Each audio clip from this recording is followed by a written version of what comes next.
আসসালামু আলাইকুম। শুরু করছি উষার আলো। আজকের পর্ব নির্মম নিয়তি, শেষ পর্ব। লিখেছেন সামিউল ইসলাম, কণ্ঠে আমি আসমা খাতুন। জহির সাহেব একজন সহজ সরল সাদা মনের মানুষ। দীর্ঘ ৩০ বছর দেশের স্বার্থে নিষ্ঠা আর সততার সাথে দায়িত্ব পালন করে এসেছেন। গত ২-৩ মাস হলো সরকারি চাকরি হতে অবসর গ্রহণ করে এখন বিশ্রামে আছেন তিনি। জীবনের শেষ সময়টুকু সবাইকে নিয়ে একই ছাদের নিচে কাটানোর ইচ্ছে তার। ইচ্ছে মতোই স্ত্রী, সন্তান, নাতি নাতনিদের নিয়ে ভালোই কাটছিল জহির সাহেবের সংসারটা। একটা সাজানো বাগানের মতো ছিল জহির সাহেবের জীবন সংসার। কিন্তু হঠাৎ কারোর অজান্তে সংসারে বেজে উঠল ভাঙনের সুর। নদীর মতো ক্রমাগত ভাঙতে ভাঙতে একেবারে বালুর চর পড়ে গেল সংসারে। জহির সাহেব উদ্বাস্তু হয়ে গেলেন নিমিষেই। জহির সাহেবের জীবন সংসারের ভাঙনের এই করুণ গল্পটা কারোর হৃদয় ছুঁয়ে যায়। একদিন বৃষ্টিস্নাত সন্ধ্যায় জহির সাহেবের ছোট ছেলে তমাল এবং তমালের স্ত্রী মহুয়া জহির সাহেবের কাছে এসে বিনয়ের সাথে জানালো তমাল সস্ত্রীক শ্বশুরবাড়ি গিয়ে স্থায়ীভাবে বসবাস করতে চায়। তমালের শ্বশুর অসুস্থ মানুষ, তাছাড়া বয়সও হয়েছে তাকে দেখভাল করার মতো কেউ নেই। দুটো ছেলে থাকলেও তারা দেশের বাইরে অবস্থান করে। তমালের কথা শুনে মা মনোয়ারা বেগমের মাথায় আকাশ ভেঙে পড়ল। ভদ্রঘরের ছেলে থাকবে নাকি, তাও ঘর জামাই। বজ্রকণ্ঠে প্রতিবাদও করেন মনোয়ারা বেগম। তাছাড়া বাবা মাকে একা করে শ্বশুর শাশুড়ির একাকিত্ব দূর করার বিষয়টা কিছুতেই মেনে নিতে পারছেন না মনোয়ারা বেগম। তমালের সিদ্ধান্তের ঘোর বিরোধিতা করেন তিনি। ছেলের হতবুদ্ধিতায় ব্যথিত হয়ে মনোয়ারা বেগমের বিরোধিতা করেন জহির সাহেব। তিনি বয়স্ক মানুষ, যথেষ্ট জ্ঞানের অধিকারী। তিনি বুঝতে পেরেছেন কোনো কথায় কাজ হবে না। তিনি ছেলে ও বৌমার কথা শুনে নিশ্চিত হয়েছেন যে তারা স্বাধীনতা চাচ্ছে, নিজের মতো করে বাঁচতে চাচ্ছে। অবশেষে চোখের জল সংবরণ করে বুকের মধ্যে পাথর চেপে ছেলেকে সংসার ত্যাগের অনুমতি দিয়ে বললেন জহির সাহেব, যা সিদ্ধান্ত তাই কাজ। ২ দিন বাদে তমাল তার ঘরের আসবাবপত্র গুছিয়ে চলে গেল শ্বশুরালয়ে। দোতলার করিডোরে দাঁড়িয়ে মনোয়ারা বেগম আর জহির সাহেব তমালের যাবার পথে তাকিয়ে তাকিয়ে চোখের জলে বুক ভাসালেন। তমালের গৃহত্যাগ করাটা জহির সাহেবের মনে শূন্যতার সৃষ্টি করলো। কারণ তিনি জানেন এ চলে যাওয়া চিরদিনের জন্য। যে স্বেচ্ছায় চলে যায় সে আর ফিরে আসে না। মানুষ সাইবেরিয়া থেকে আসা শীতের অতিথি পাখির মতো নয়, যে শীত চলে গেলে আবার আপন গৃহে ফিরবে। মনোয়ারা বেগমও বুঝেছেন, আকাশে যে তারাটি ছুটে যায় তাকে আর আকাশে ফিরতে দেখা যায় না। গাছের যে পাতাটি ঝরে পড়ে তা আর কখনো গাছের শাখায় লাগে না। যা হবার তা তো হয়েই গেল, ভেবে আর লাভ কি? তমাল তো একমাত্র সন্তান নয়, আরও 2টি সন্তান ও নাতি নাতনিরা তো আছে। এই বলে বেদনাক্রান্ত মনে দুজনাকে সান্ত্বনা দিতে থাকেন। তমালের চলে যাওয়ার বিষয়টি ঝড় তুলেছে আরও 2টি ঘরে। যে ঘরে এতদিন মুক্তির দাবিতে মৃদু বাতাস বইছিল, সে ঘরে এখন উত্তাল সাইক্লোন। জহিরের বড় ছেলে এবং মেঝু ছেলের বউরাও চায় নিজেদের মতো করে জীবন সাজাতে। যৌথ পরিবারের বেড়াজাল থেকে বেরিয়ে স্বাধীনতার স্বাদ পেতে চায় আরও 2টি স্বপ্নময়ী নারী। বাবা মার মুখের দিকে তাকিয়ে ছেলেরা কখনো স্ত্রীদের কথার গুরুত্ব দেয়নি। এখন মনে হচ্ছে তার আর রক্ষা নেই। নিজেদের সংসার বাঁচাতে হলে মা বাবার, ভাই এর সংসার হতে বিচ্ছিন্ন হতে হবে প্রত্যেককে। কিন্তু কি করে হবে সেটাই বিষয়। বাবা মা জানলে কিভাবে নেবেন পরিবার হতে বিচ্ছিন্ন হওয়ার বিষয়টা, তা নিয়ে ভাবনা উভয় ছেলের। 2 ছেলেই বিবেকের দংশনে কাতর। ঠিক তখনই মেজো ছেলে জাহিদের পথ খুলে গেল সহসা। স্বস্তির নিঃশ্বাস ফেলল জাহিদের স্ত্রী। জাহিদ একজন সরকারি কর্মকর্তা। সরকারি কাজের স্বার্থে তাকে বদলি করা হয়েছে সিলেটে। বদলিজনিত কারণ দেখিয়ে যৌথ সংসার থেকে বেরিয়ে যাওয়াটা খুব সহজ হয়ে গেল জাহিদের পক্ষে। তবে বাবা মাকে ফেলে যাওয়াটা জাহিদের কাছে সুখের ছিল না মোটেও। কিন্তু তার স্ত্রীর আনন্দের সীমা ছিল না। আরও একবার বৃদ্ধ বাবা মায়ের হৃদয় কাঁদিয়ে এবার চলে গেল জাহিদ। তমালকে বিদায় দেওয়াটা যতটা সহজ ছিল, জাহিদের বিদায়টা ততটা সহজ নয়। জহির সাহেবের হাতের লাঠিটা নিয়ে গেল জাহিদ। জাহিদের ছেলে শুভ্র ছিল জহির সাহেবের একমাত্র লাঠি। সকাল সাজে দাদু দাদু শব্দে ঘরটাকে মুখর করে রাখত শুভ্র। স্কুল টাইমে নাতির অনুপস্থিতিতে সময় কাটতে চাইতো না তার। কোনো কারণে 2-1 দিন শুভ্রকে না দেখতে পেলে আর নাতির মুখে দাদু ডাক না শুনতে পেলে জহির সাহেবের শান্তি লাগতো না। এমনকি রাতে চোখে ঘুমও আসতো না জহির সাহেবের। নাতির শূন্যতায় ঘরটাকে শ্মশান মনে হতো। আজ সেই নাতি বিনা সুতোর বাঁধন ছিঁড়ে চলে গেল বহুদূর। মনোয়ারা বেগম আজ নাওয়া খাওয়া ছেড়েই দিয়েছেন। স্ত্রীর শোকাহত অবস্থা দেখে জহির সাহেব ভাবলেন, এভাবে ভেঙে পড়লে চলবে, বড় ক্ষতি হয়ে যাবে। স্ত্রীর মনটা শক্ত করতে সান্ত্বনা বাণীর ফুলঝুরি ঝরাতে থাকেন জহির সাহেব। ভেঙে পড়লে চলবে? জাহিদ সরকারি চাকরি করে, সরকারি কাজের স্বার্থে সরকার যেখানে প্রয়োজন সেখানেই পাঠাতে পারে তাকে, এতে ভেঙে পড়ার কি আছে? কেন, আমি চাকরি করিনি? কখনো খুলনা, কখনো রাজশাহী, আবার কখনো দিনাজপুর, কত জায়গায় না বদলি হয়েছি। তুমি তো আমার সাথেই ছিলে নাকি? এতে হতাশার কি আছে? মনোয়ারা বেগমের মনকে শক্ত করতে জহির সাহেব বললেন, আমাদের জাফরের জন্ম কোথায় তোমার মনে আছে? দিনাজপুরের বিরামপুরে। ছোট্ট একটি শুনশান নিরিবিলি সবুজ ছায়া ঘেরা শহর। সেই শহরটির কথা আমি এখনো ভুলতে পারি না। সেই শান্ত শহরের শান্ত মানুষগুলোর মতোই হয়েছে আমাদের বড় ছেলেটা, তাই না? জাফর আমাদেরকে ছেড়ে যাবে না, দেখবে। জহির সাহেবের কোনো কথাই যেন কর্ণগহ্বরে পৌঁছে না মনোয়ারা বেগমের। দীর্ঘশ্বাস ফেলে জহির সাহেবকে উদ্দেশ্য করে বলেন, আমরা ধীরে ধীরে নিঃসঙ্গ হয়ে যাচ্ছি। যত বয়স বাড়ছে আমরা তত একাকী হয়ে যাচ্ছি। একে একে সবাই যদি এভাবে চলে যায় আমরা কি নিয়ে বাঁচি বলো? মনোয়ারা বেগমের প্রশ্নের জবাব নেই জহির সাহেবের কাছে। তবু কথা বলার জন্য বলেন কিছু কথা।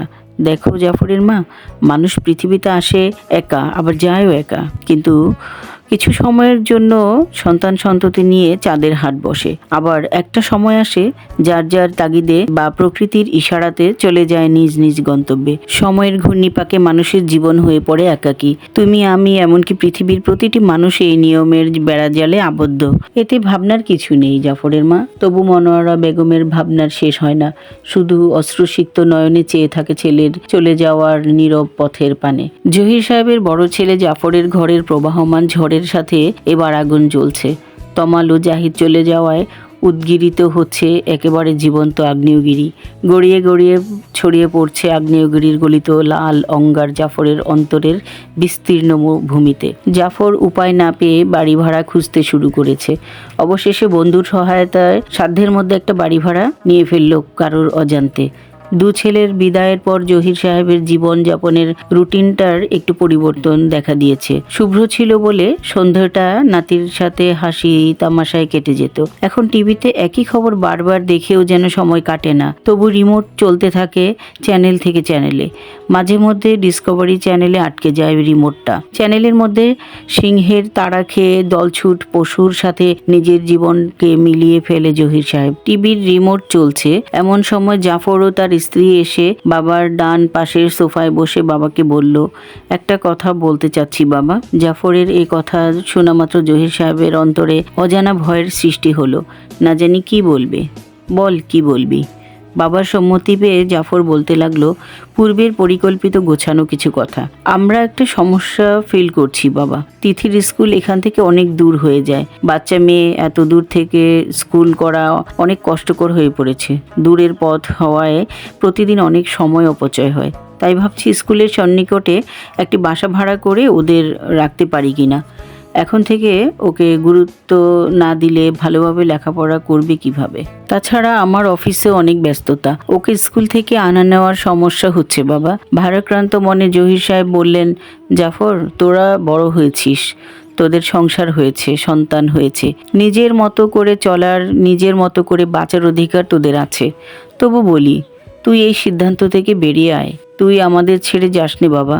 তমাল চলে গেল, জাহিদ চলে গেল, তুইও যদি যাস আমরা একাকী হয়ে যাব, দম বন্ধ হয়ে মরে যাব রে। তুই যেমন তোর সন্তানকে ভালোবাসিস, আমরাও আমাদের সন্তানদেরকে ভালোবাসি রে।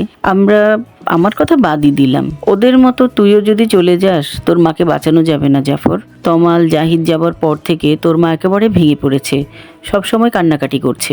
বাবা, আমি তো আর দেশের বাইরে যাচ্ছি না, ঢাকা শহরের বাইরেও যাচ্ছি না। প্রতিদিন তোমাদের সাথে যোগাযোগ করতে পারবো, খোঁজখবর নিতে পারবো। বিনয়ের সাথে আবারও জহির সাহেব বললেন, ওই চিন্তা তুই মাথা থেকে ঝেড়ে ফেল না জাফর। বাবা, আমি যে বাসা ভাড়া করে ফেলেছি। তাই নাকি?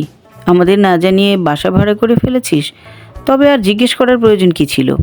তাহলে চলে যা। ভীষণভাবে ব্যথিত হয়ে অভিমানের কণ্ঠে কথাটি বললেন জহির সাহেব। বাবা, ব্যাপারটা সেরকম না, মানে আমার বন্ধু রতন আমাকে না বলে একটা বাসা।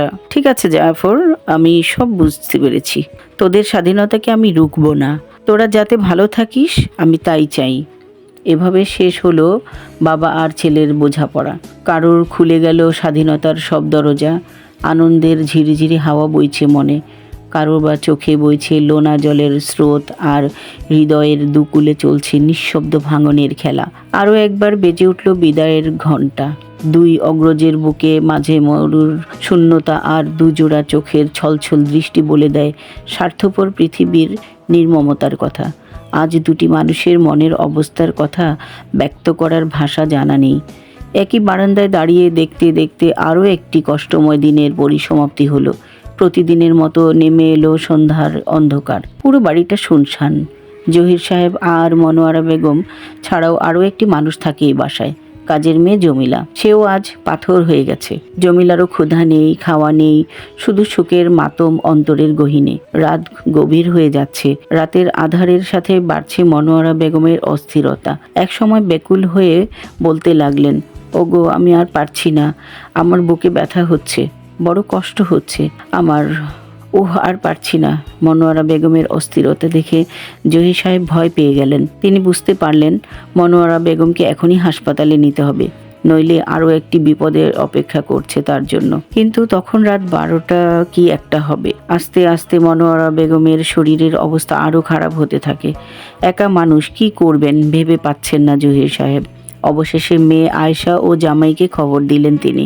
রাত 2টা মেয়ে ও জামাই এলো, মনোয়ারা বেগমকে হাসপাতালে নেওয়া হলো।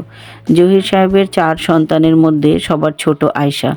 শিক্ষা দীক্ষায় বড় হয়ে তাকে সুপাত্রস্থ করেছেন বাবা মা। আয়েশা সবসময় মনোয়ারা বেগম আর জহির সাহেবের খোঁজ খবর নেয়। বিপদ আপদে ছুটে আসে, ছায়ার মতো লেগে থাকে, পাশে থাকে। আজও খবর পেয়ে দেরি হয়নি, শুধু গাড়িটা বের করতে যে সময়টুকু।